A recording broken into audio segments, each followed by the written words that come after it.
Hello, you have stumbled onto another episode of Get Your Fill, Financial Independence and Long Life, where we strive for ways to achieve those two goals and we invite our friends on to help us. Today, we're very lucky to be joined by Carey Conley, who is going to help us to she's continuing on the women and money piece of our series, and she's going to help us to see why we're different and how women can succeed and what do I want to say, like rocket, like Yes. blow it out of the park with money. Right. So, Carey, thank you so much for joining us today. I'm really happy that you're here. Would you give us a little bit of info about your background and what kind of led you to where you are now in the world? Sure, absolutely. I was typical 80s young adult. That'll kind of age me. We were all told at that time in our life, and still I think the system is like this of you go to college, you get a degree, you get a job, and hopefully you stay in the job and work your way up the ladder kind of thing. And my husband did that very, very well. He was in corporate sales and stayed with the same company for over 20 years. I went into the world and changed jobs about every 2 years because I just couldn't fit the mold of the 9 to 5 gig, right? So fast forward, I had decided to write my own vision on paper of what I wanted to create my life to look like. And I took an entire day, Christina, with a legal pad of paper, because this was, again, the late 80s. And I really got down on paper what I wanted. I wanted flexibility. I wanted to be able to stay home while we were raising our kids. I wanted to be making a 6-figure and beyond residual income. So at that point, I moved into the network marketing industry, which I was in for a very, very long time, and achieved all that. And 8 years-ish ago, I decided to start teaching other people how to write their vision on paper, because I was finding that most people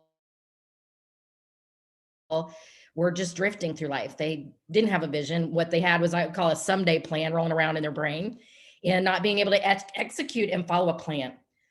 So what I do is help people get that vision out of their head and onto paper. Specifically, I've been working mostly with a lot of female entrepreneurs for the past 8 years to help them change their really expensive hobbies into a money-making business. And it starts with the vision on paper.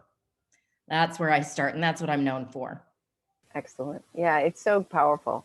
One of my mentors has us, when we do our little annual meeting, she has us start with our obituary, actually, and then you kind of work backwards from there. So that's a very extreme case of your long-term vision. But it helps, you think, oh, okay, if I want to, first of all, I have to live to be at least 175 to achieve these things.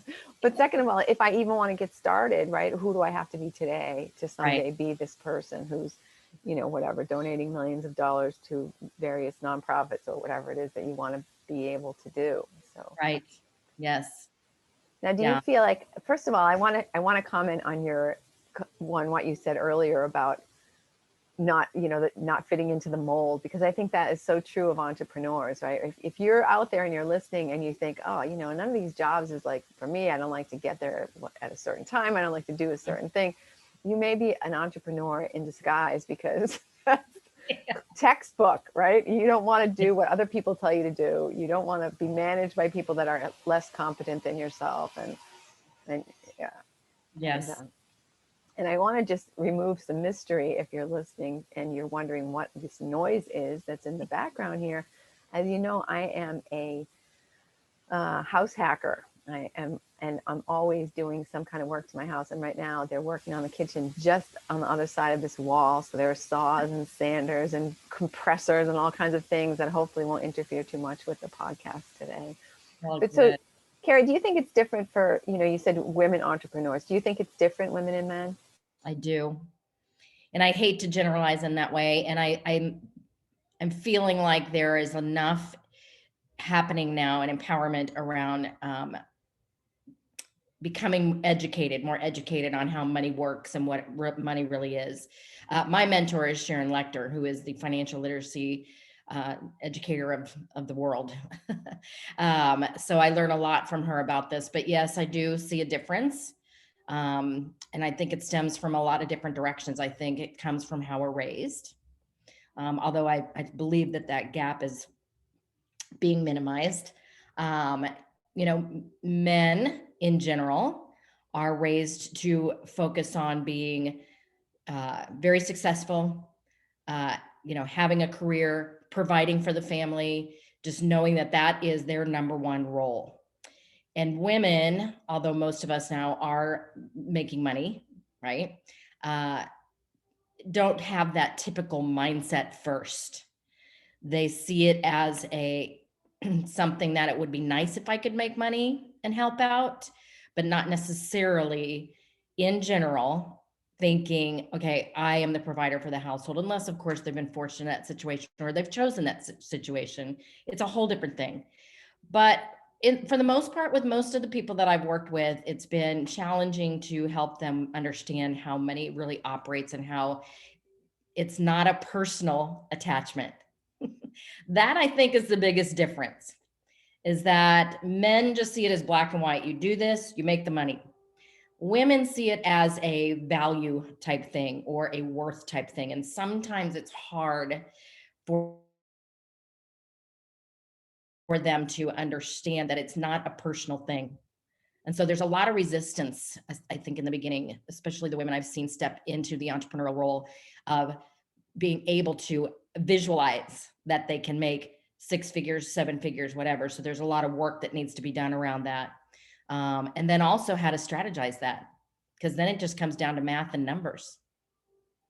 It sounds so easy when you say it that way.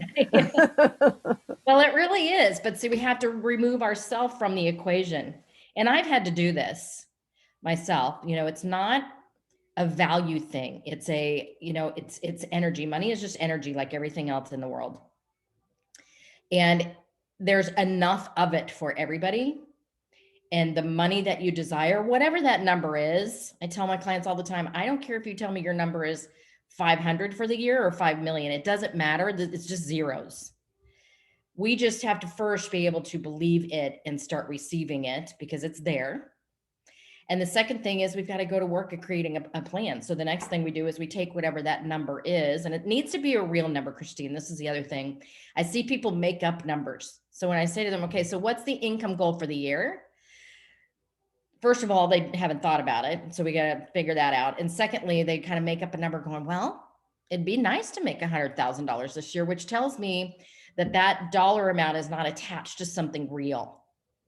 So we've got to go to work at, okay, what's that $100,000 paying for that nothing else is?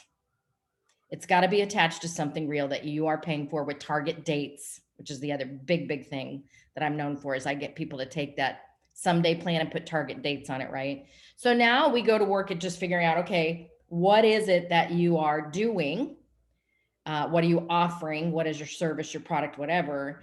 And now we just mathematically figure out how do we call that in and bring that in? What are the right activities to do to create that income? So these are people who right now they're doing something totally different. Is that correct? And you're actually helping them to look at their life and say, here's something you could do that would make money. And actually, that's a huge bridge to bring them from W-2 income to, now people who don't have another breadwinner in the house. I mean, this seems like a really big leap for them. How do you help them make that, jump off the cliff? When they're the only ones bringing in the income, is that what you mean? Yeah. Well, I have to be honest with you.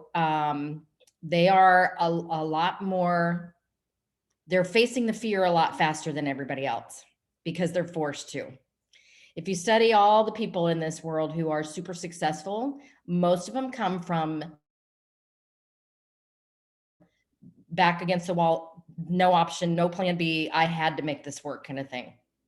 So I actually see them move a lot faster than the ones who do have other income somewhere because they've got a safety net, right? They're not worried about putting food on the table or paying for the kids' schooling or, keeping the lights on. So what it does is allows them too much space to stop and start. And the challenging thing about being an entrepreneur is there's a lot of personal growth involved, especially when you're going from zero to your first 100K. It's all about how you're changing, evolving, facing your fears, getting rid of all the stories that you've got going on inside your head. I do a lot of work on that. And a lot of breakthroughs have to be made. So we've got to have a really big, powerful, non-negotiable vision, again, with the target dates, because that's what pushed me to get to the top of my network marketing company. Is I had dates where I was hitting certain levels, because when I got there, it was paying for things that our family wanted. So I love non-negotiable target dates. And I actually kind of love it when people don't have a plan B, because now we've got something that's going to push us beyond the fear every day, or else we're going to, we're going to just keep digging that moat in front of the wall of fear. We're just going to keep walking and not doing anything instead of pushing through it. Yeah, it's it. So what kinds of stories do we inherit that keep us from being able to like jump the wall of fear and just like lunge into a great new world that we haven't just started to imagine? Right. So part of the exercise I do with Christine, when I do my workshops, Christine, is I get people to start writing their vision on paper. And here's how I take them through it. I get them to put a date on the top as if it's 3 years from today. And right after the date, I get them to put ages, how old they will be, how old their family members will be, spouses, partners, kids, grandkids, parents, grandparents. If they're involved in your life, how old will they be on that day? Because there are two things in life that are non-negotiable: time and aging. Right? So once we get that written on the paper, then I get them to imagine that they're there already and to start writing all the big, beautiful things that they want in their life, that they desire: their family life, their home life, their faith life, whatever that means for them, their finances and career, all the fun stuff, just a big, beautiful vision. And then after I get them to write that, I open it up for them to tell me how they're feeling. And I get all over the map, all sorts of feelings, right? Lots of people going, wow, I'm just so excited. I can see this. And now I can figure out how to reverse engineer the plan to start today to move in that direction. So it gives them a light. But some of the things I hear are, I am very anxious about this because I do not see how this is possible, and it scares me. A lot of unworthiness, not feeling like they're worth it, not feeling like they deserve it. Nobody else in my family has ever done that. Who am I to do this? I've done this before and I've failed. So what makes me think that I can do this now? I don't have the support. The list is long. And the stories that are going on inside their head are all lies. Because every one of those things they tell me that they're hearing are not true. The problem is that they have believed it to be their truth. They have truly come to a place where they have felt it is true for me that nobody in our family has ever done this. So what makes me think I can? That's the wall. I think about that because it is, I think there is something inherently difficult about the idea that you're going to surpass your family members. Right. I mean, I don't know, family maybe more so than other people in your life that you think, oh, they're going to resent me or they're not going to, I don't even know. I mean, but that's a thing. I actually have some of that myself that I feel like,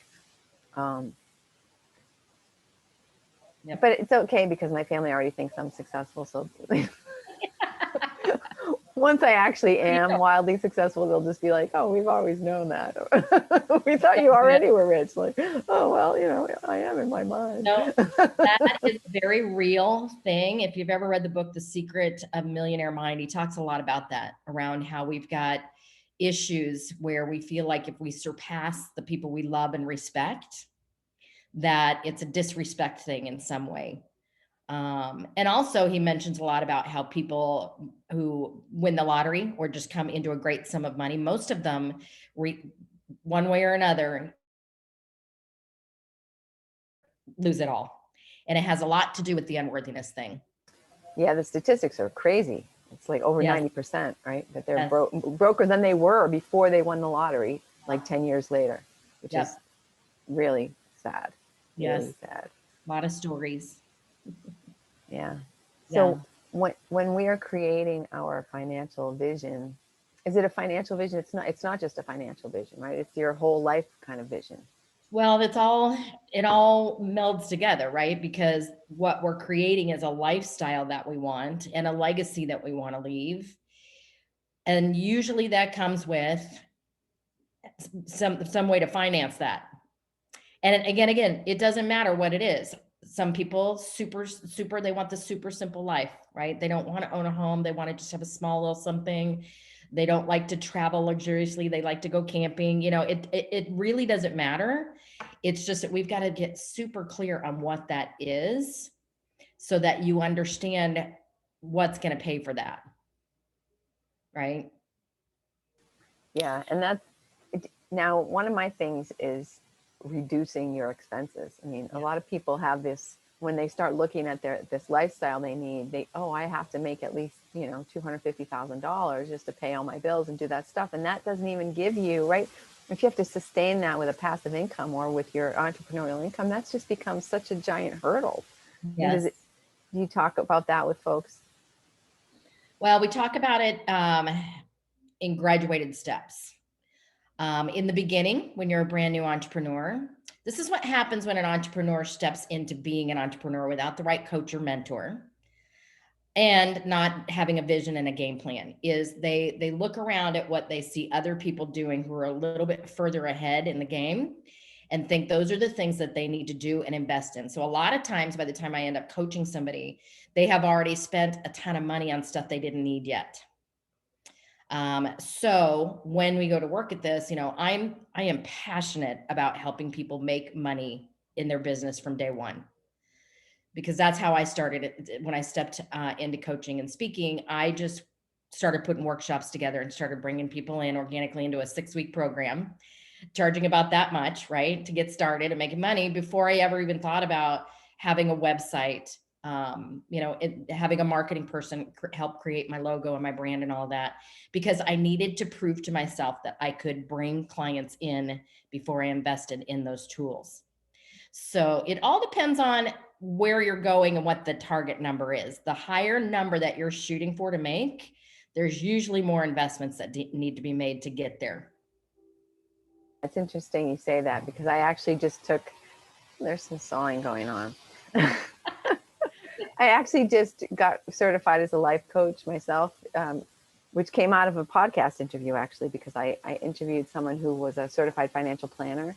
And she said, and I'm also a certified life coach. And I thought, oh my God, how perfect, because how can you really help people with their life, with their, end goals, your financial goals, unless you really understand what they really want from life. Right.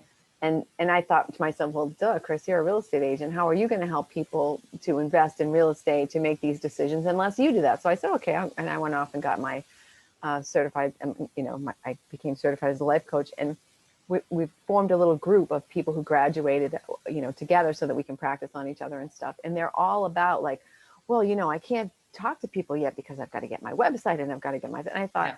Why? What for? Right? I mean, why don't you just see if you can do this first before you go doing all that stuff? And I also think people think that it's more difficult than it is, right? I mean, just go on Yahoo and you can make a website in about a half an hour. You don't need to have a web designer and a whatever, right? But.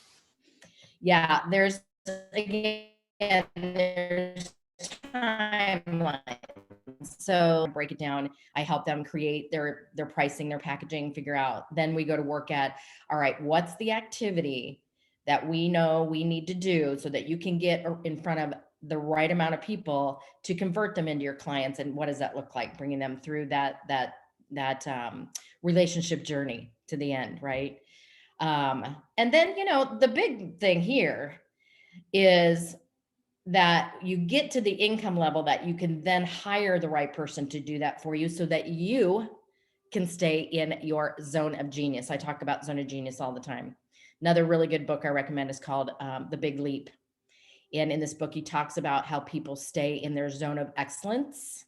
Most everybody, like 98%, where they're doing something they're pretty good at. They're making a pretty decent income. They can do it in their sleep. They're comfortable there.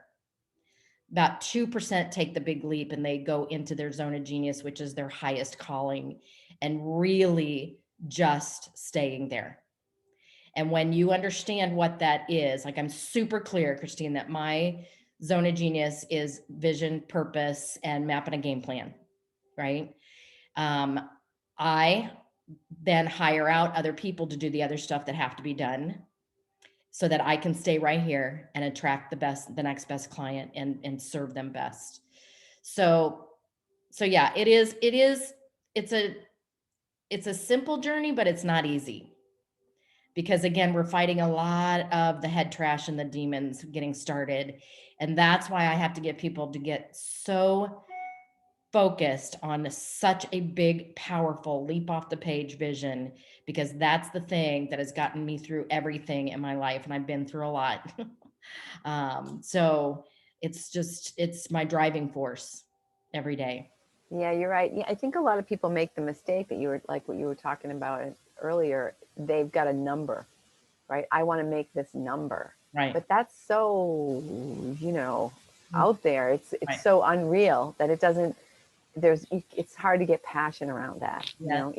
Even something like I want to pay off all my bills is really not that, I mean, it's a great thing to have, but it's very difficult to get that like Yeah. drive, that, real sense of force and purpose that's going to propel you out of bed every morning and make you like run to the computer or wherever you're going and do your Yeah. thing. Yep.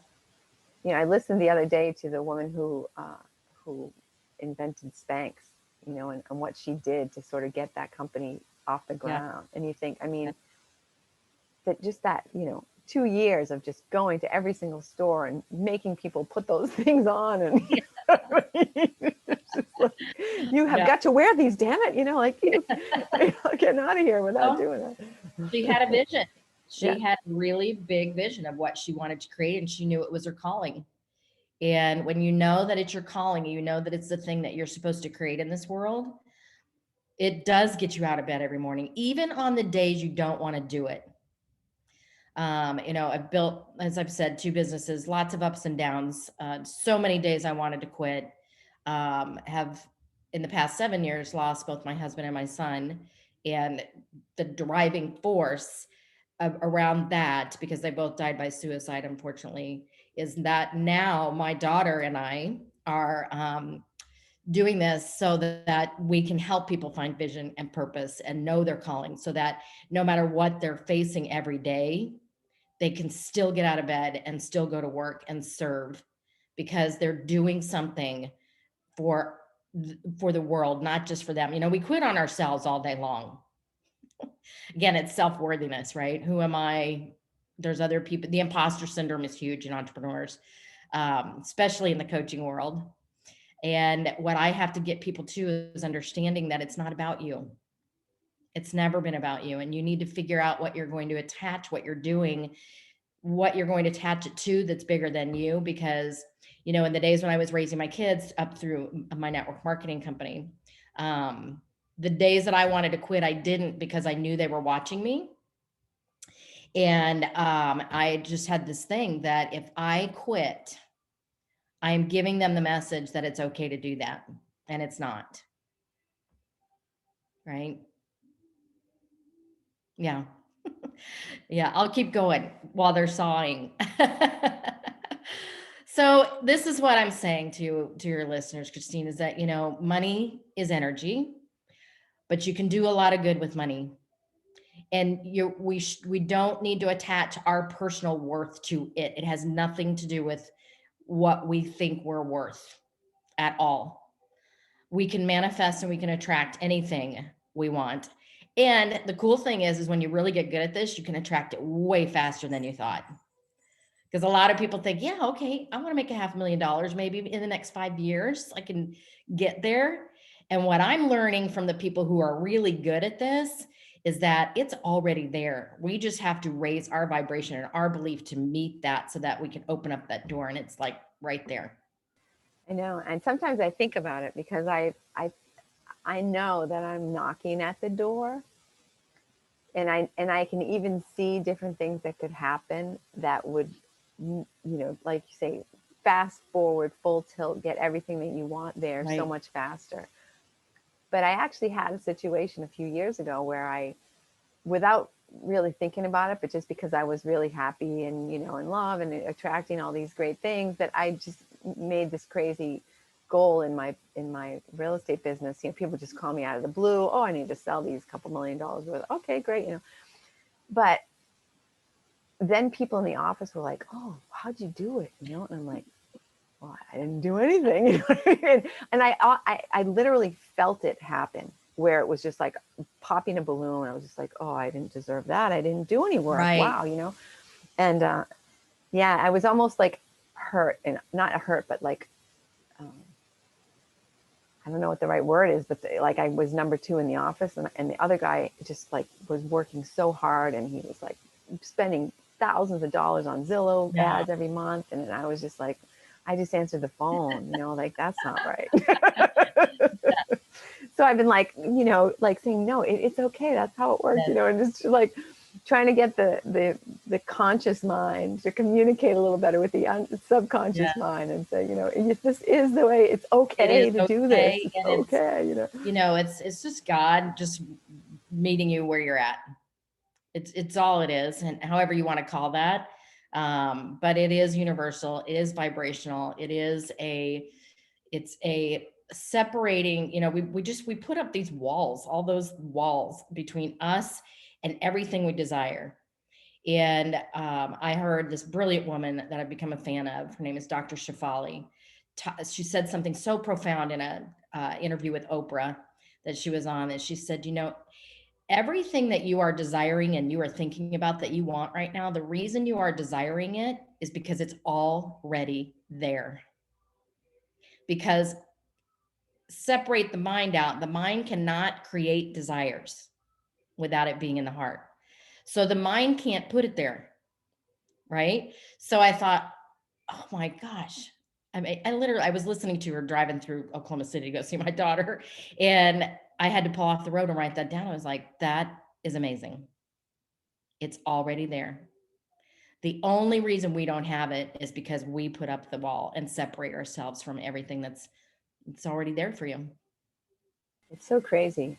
And I explain it to myself with Yes. like radio waves, right? You know, you just need to tune into the right Yeah. station, because that station is where it's broadcasting all this, you know, great, good health, financial abundance, love, All, you know, all the, whatever it is that you want. It's already, it's just, you're just on the AM station to get to FM, and then you're going to find yes. it or whatever, you know. And it's challenging because it's not something that for us as humans, because of our culture and how we've been raised and how we've been um, molded in thought of how the world works, that we've got to do a lot of unprogramming. And that's hard work. And most people, when they start figuring that out, go, whoa, no, that's way too hard. I'm just going to be right here in my zone of excellence. But what's sad about that is that most people die with that thing, that desire that's been tapping at their heart their whole life, and regret it, that they didn't take the leap, that they didn't face the fear and do it anyway. And I think what's even sadder about that is that we pass that down to the next generation.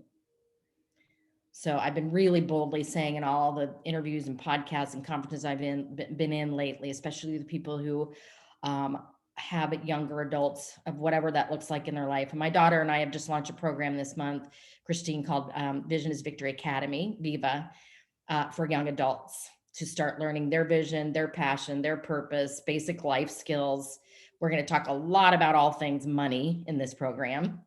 That we've got some unprogramming, deprogram, I guess is the word, to do. And that's hard work because it's been there for a really long time. Yeah, I wonder how that all. I often think about that, like how we got to this place where we put that wall between our manifestation and our Yeah. reality. It's It's sad. interesting, but I guess if you go, It's sorry, sad. it is sad. It is sad, and but some brainwashing is definitely, or Yeah.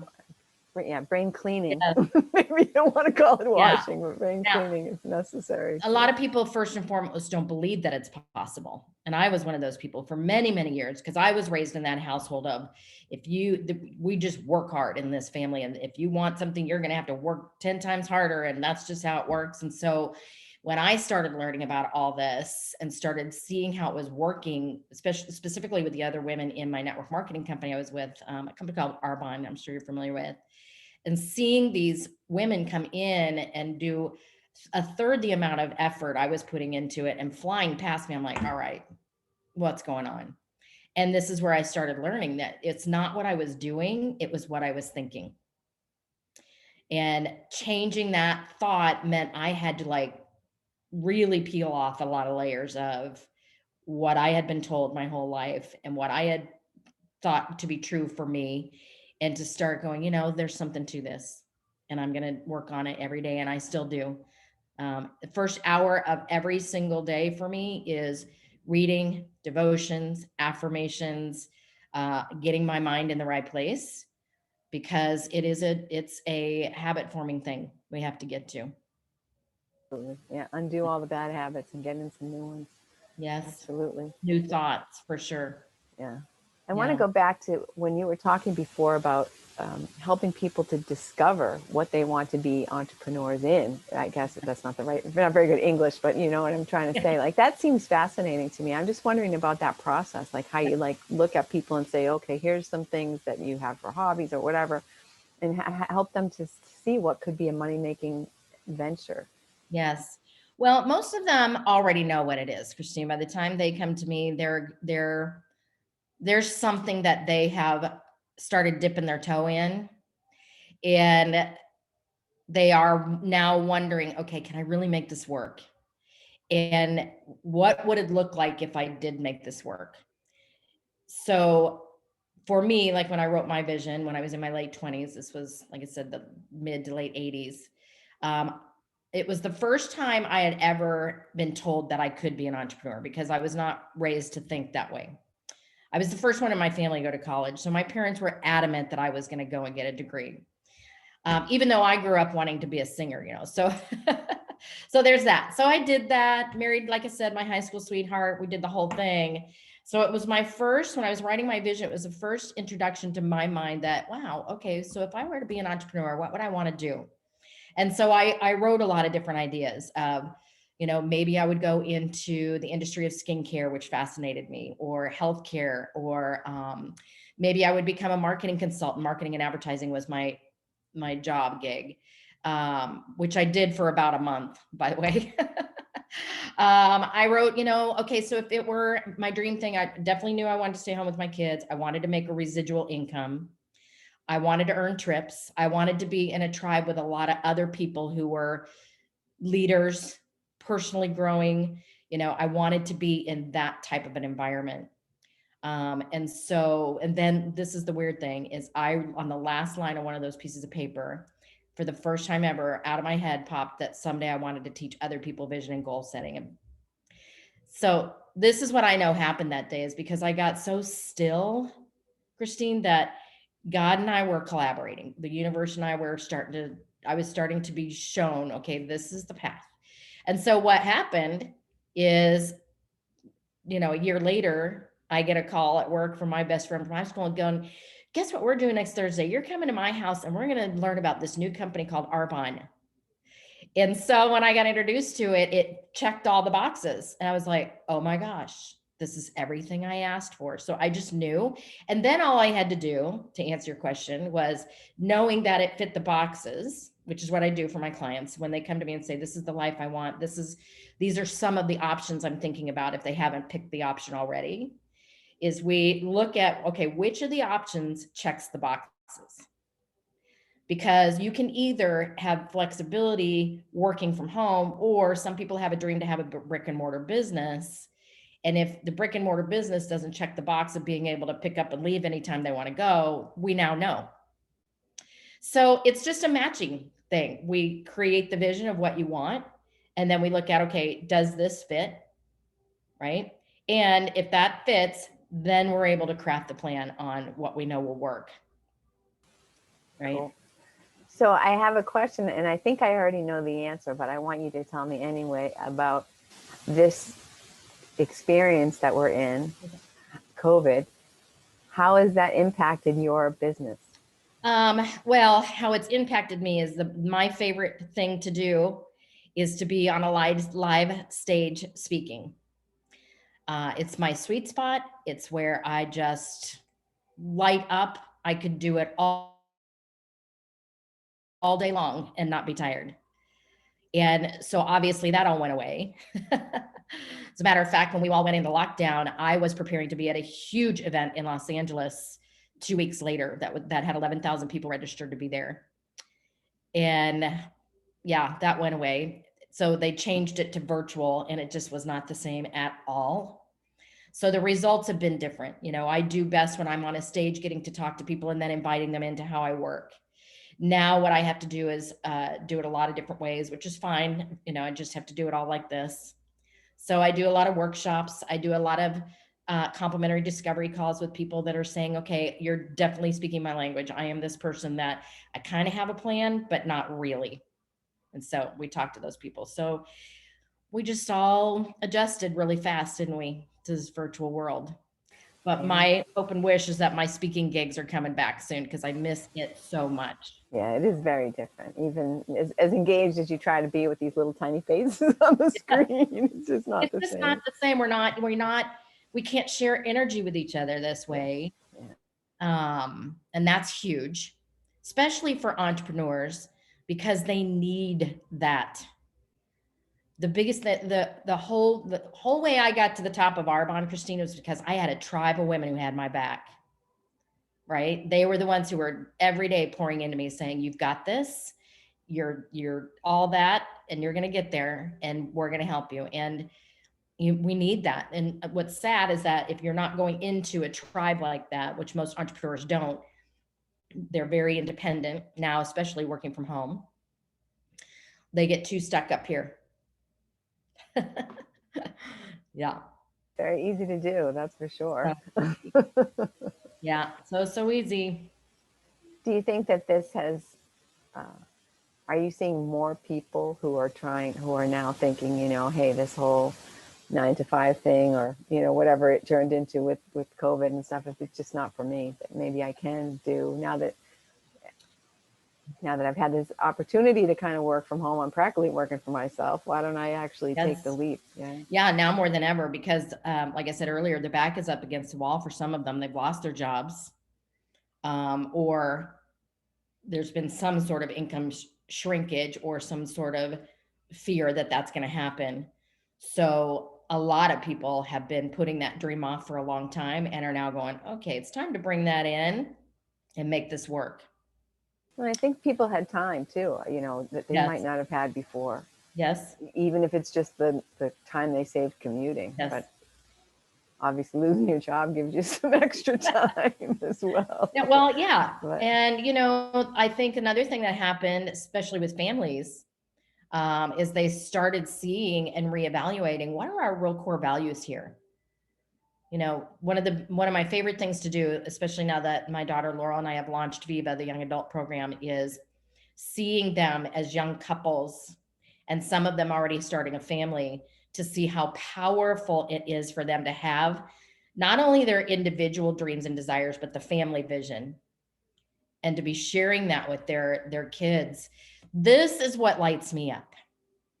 What lights me up is changing generations that have been raised with broken thoughts and baggage and wrong beliefs about culturally how we need to be. Get them flipped around so that they start raising up new generations of little people that have a whole different vision on life and what they can be. Yeah, it's wonderful that you're doing that. It's fantastic. It really, like, if you can get them young enough, right? Yeah. I actually was at a meeting the other day, an actual in-person meeting, where they have like a mastermind group of young people. I think the youngest one is like 7 years old.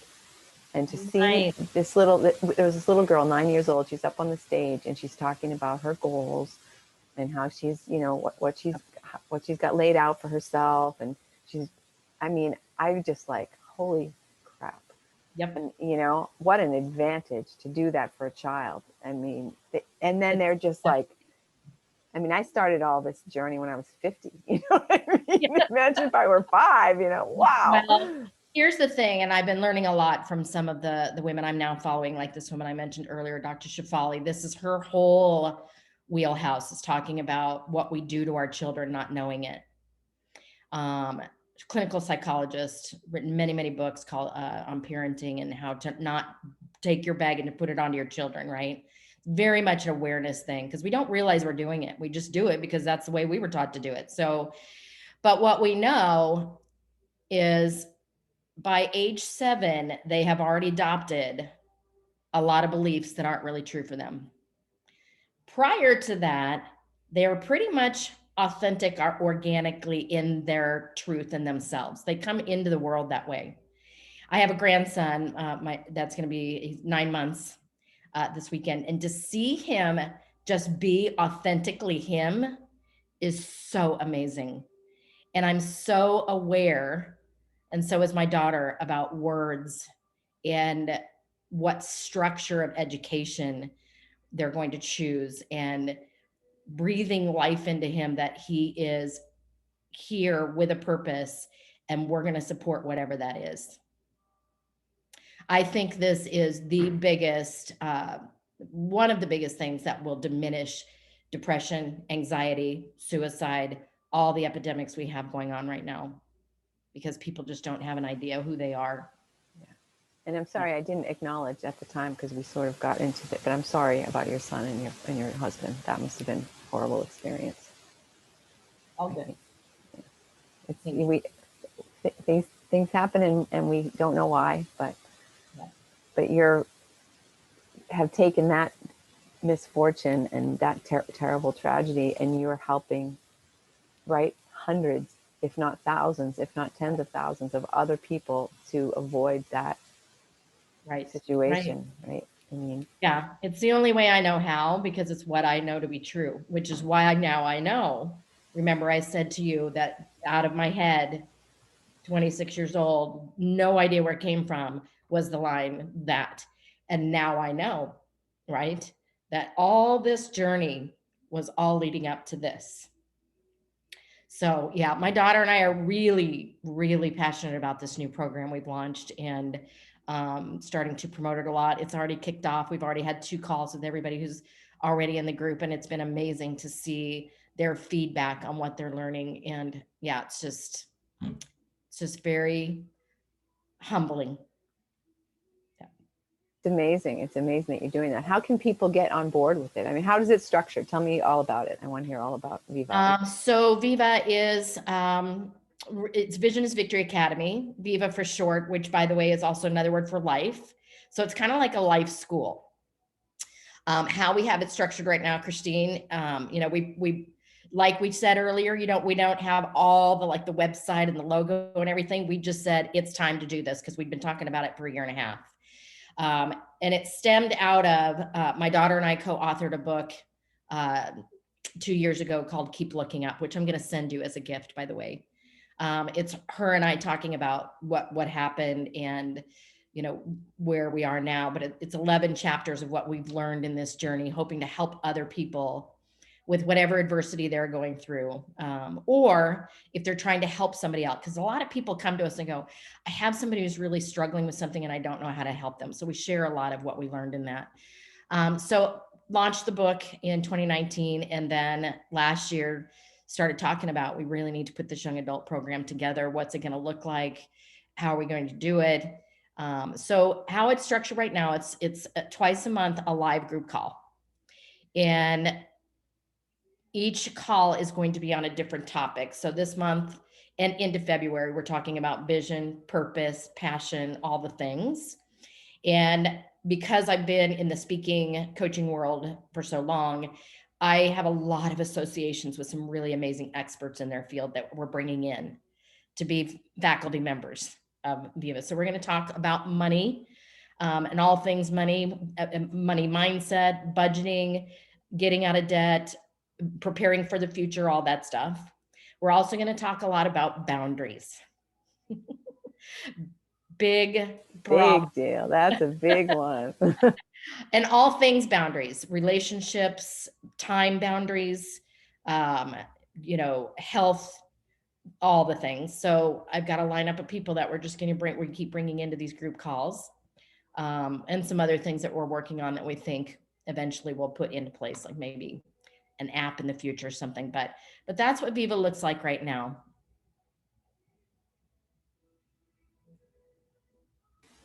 That's fantastic. Yeah. If you need somebody to talk to kids about, or young adults, I should say, they're not kids. Some young adults about real estate investing. That's my thing. I Nice. love to get, new people excited about residual income. Well, it's passive, mostly Yeah. passive income. And that's, I mean, Yes. it's very, very liberating. And I would like to send you my book as well. So I would just love text that. me your address afterwards, and, I will do we that. can do a swap. We'll exchange books. That'd be great. So in closing, I want to absolutely be respectful of your time, and I want you to be able to share with everybody, how should they reach out to you? How could they get involved with Viva? Are you still accepting new people? Oh, yes. Yeah. The more the merrier. If they're willing to be there and they're willing to learn and show up and grow, we want them there. So two things. One, I have a gift for your listeners. Is I have a book, my first book that I authored 6 years ago. It's called Vision is Victory. It's a workbook to walk people through how to write their vision on paper. So they can get the downloadable version of that totally free if they text the word victory, all in caps, to 26786. So it's victory to 26786. 86. Great. Yeah. 26786. Good. And then I do have a website that they can track me down through there. It's just careyconley.com. Carey, that's fantastic. Thank you very much. On behalf of the listeners, I'm going to say thank you very much for giving them that. That's awesome. And very powerful, changing people's lives that you may not even know that you're doing that you're having that impact on people. Yep. And thank you, listeners, for being with us today. I know you have there's like maybe 1.4 million podcasts you could choose from. So I'm very, very grateful that you choose to spend some time with us today. And be sure to go to the website, getyourfillpodcast.com, where we will have links and information on Carey and how to reach out to her. In case you forget to text victory to say it again. 26786. 26786. Okay, excellent. And be sure to be here next week when we're continuing on our Women and Money series.